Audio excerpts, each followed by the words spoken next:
శ్రీమాత్రే నమః. ఈరోజు వచ్చేసి సాంబార్ పెట్టుకుందామండి. ఇదిగోండి పప్పు ఇలా మెత్తగా ఉడికించుకున్నాను. చూడండి సాంబార్ కావాల్సినవి కట్ చేసుకున్నాను. ఆనపకాయ ముక్కలు, కొత్తిమీర, బెండకాయ, టమాటా, ఉల్లిపాయ, ఒక వంకాయ కట్ చేసి పెట్టుకున్నానండి. ఉప్పు కారం కూడా వేసుకున్నాము. చింతపండు నానబెట్టుకున్నానండి. చింతపండు రసం తీసుకుంటే వేసుకుందామండి. జ్యూస్ వేసుకుంటే ఆ తర్వాత ఉన్నాయన్నీ వేసుకుందామండి. ఏంటి సాంబార్కి రెడీ చేసుకున్నాను అన్నీ. చూడండి కారం వేస్తున్నాను. కారం స్పూన్నర వేసాను.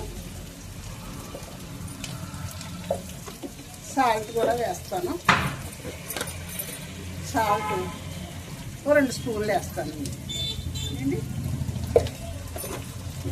కావాల్సినవన్నీ ముక్కలు, ఇవన్నీ కూడా ముక్కలు ఇందులో వేసేసుకుందాం.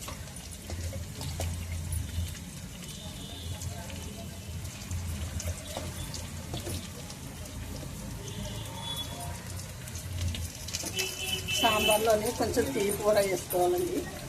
ఎందుకంటే బెల్లం లేదు అంచేత కొంచెం పంచదార వేస్తున్నాను. కొద్దిగా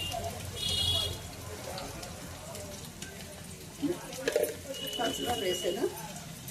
చూడండి ఇవన్నీ కలిపి మనకి మరిగిన తర్వాత పోపు వేసుకుందామండి. పసుపు కూడా తీసుకొచ్చి వేస్తాను.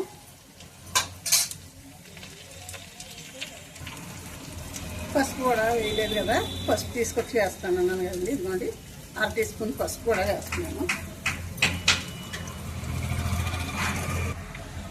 కరివేపాకు కూడా వేసుకుందామండి. సాంబార్లోని కరివేపాకు కూడా వేసుకుంటే బాగుంటుంది కదా, అది కూడా మరుగుతుంది కలిపి.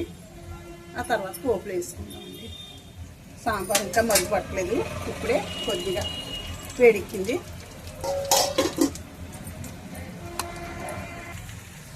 సాంబార్లోకి దొండకాయ వేపుడు కూడా వేయించుకుంటున్నానండి.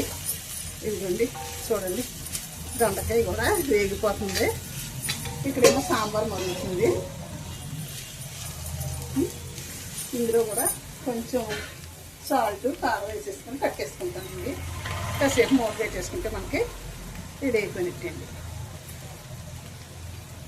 పోపులు ఇష్టం ఉండదండి. పోపులు లేకుండా ఇలా సాల్ట్, కారం వేసుకుని పక్కలో ఫ్రై లాగా చేసుకుంటామండి. ఇది చూడండి బాగుంటుంది కదా, ఇలాగా సరిపోతుంది. ఇలాగా ఇది కట్టేస్తాను.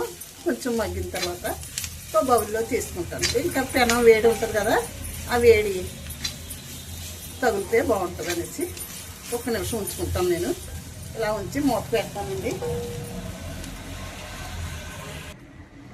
చూడండి సాంబార్ ఎలా మరుగుతుందో, చాలా బాగా మరుగుతుంది కదా సాంబారు. ఇప్పుడు సాంబార్లో ఏం చేద్దామంటండి, సాంబార్ పౌడర్ ఉంది,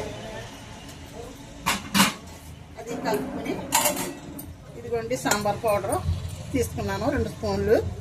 ఇది వాటర్ వేసుకొని కలుపుకుందామండి. అంటే ఉండలు కట్టేయకుండా ఉంటుందనండి. ఇలా వాటర్ వేసి కలిపేసుకొని మనం ఈ సాంబార్లోని వేసేసుకుందామండి. చూడండి వేసేసాను.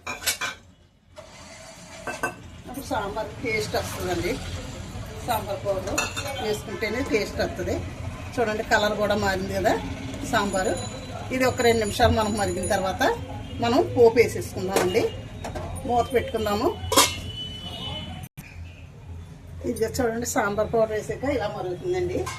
చాలా సూపర్ ఉందండి, చాలా బాగా వాసన వేస్తుంది. ఇప్పుడు దీన్ని దింపుకొని పక్కన పెట్టుకుని గిన్నె పెట్టుకుని మనం పోపు వేసేసుకుందామండి. ఇదిగోండి గిన్నె పెట్టాను, పోపు వేసుకున్నాము. నువ్వు ఆయిల్ పెట్టుకున్నాను. ఇప్పుడు ఏం చేద్దామంటే అండి ఆవాలు కొద్దిగా వేసుకుందామండి. కొంచెం జీలకర్ర కూడా వేసుకుందాము. ఎల్లుల్లిపాయలు వేసుకుందాము. ఎండుమిర్చి కూడా వేస్తున్నాను.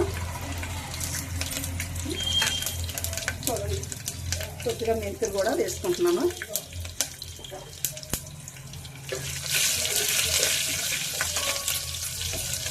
వేగుతున్నాయి కదా ఇవి. గారుగా వేగిన తర్వాత మనం లాస్ట్ని వేసుకుందామండి. కరివేపాకు వేస్తాము.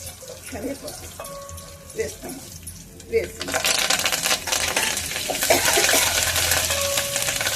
కూడా వేస్తాము. వేగుతున్నాయి కదా ఇవన్నీ, చాలా సూపర్ అవుతున్నాయి, మంచి వాసన వస్తుంది. ఒక నిమిషం మూత పెట్టుకుంటే స్మెల్ బయటకు పోకుండా ఉంటుందండి. ఒక నిమిషం మూత పెట్టుకున్నాము. ఇది సాంబార్ చూడండి చాలా బాగా వచ్చింది. ఇది గిన్నెలోకి తిరగేసుకో అవసరం లేదు, ఇలాగే ఉంచుకుంటానండి. మూత పెట్టుకుంటున్నాను. చూడండి ఈరోజు వచ్చేసి రైసు, సాంబారు,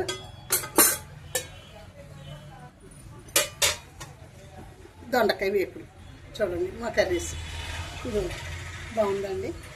చూడండి ఈరోజు లంచ్. సరే అండి, ఉంటానండి. శ్రీమాత్రే నమః.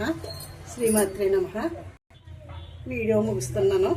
నచ్చిన వాళ్ళు సబ్స్క్రైబ్ చేసి, లైక్ చేసి, షేర్ చేసి, మెసేజ్ పెట్టండి. ఉంటానండి.